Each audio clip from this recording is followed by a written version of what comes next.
तर आज मी बनवणार आहे अंडा मॅगी. तुम्हाला काय वाटतंय, मी एक टाईममध्ये एवढी मॅगी खाऊ शकेल का? मला कमेंटमध्ये सांगा, येस ऑर नो.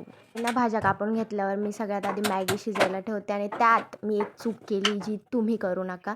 मी मीठ टाकलं पण मी इसमें तेल डालना भूल गई और मेरे साथ कभी कुछ अच्छा नहीं होता. इसकी वजह से मैं जब कांदा काप रही थी तब माझा हात कापून गेला. त्या दिसण्यावरूनच तुम्हाला वाटत असेल की माझ्या शरीरात रक्त नाही. बरोबर गेस केलंय तुम्ही, नाहीच आहे. हात कापल्यावर सुद्धा आलं नव्हतं.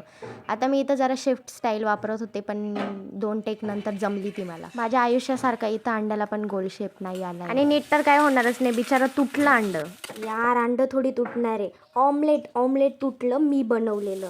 त्याच्यानंतर मी मस्त कांदा वगैरे सगळं टाकून घेतलं. आता मला ना इथं असं फील येतोय की मी ना बुर्जी बनवते, पण मी बुर्जी नहीं, मैं अंडा मैगी बनवते. ओके, जैसे कि मैंने तुमको बताया था, मैं तेल डालना भूल गई थी, इसकी वजह से मेरे मैगी का गट्ठा हो गया है.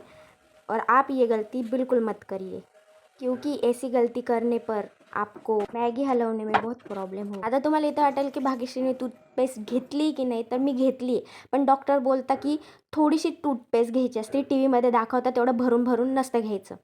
आणि आता माझ्या तोंडाच्या रिॲक्शनवरनं तुम्ही असं नाही समजायचं की माझी मॅगी चांगली नाही बनली.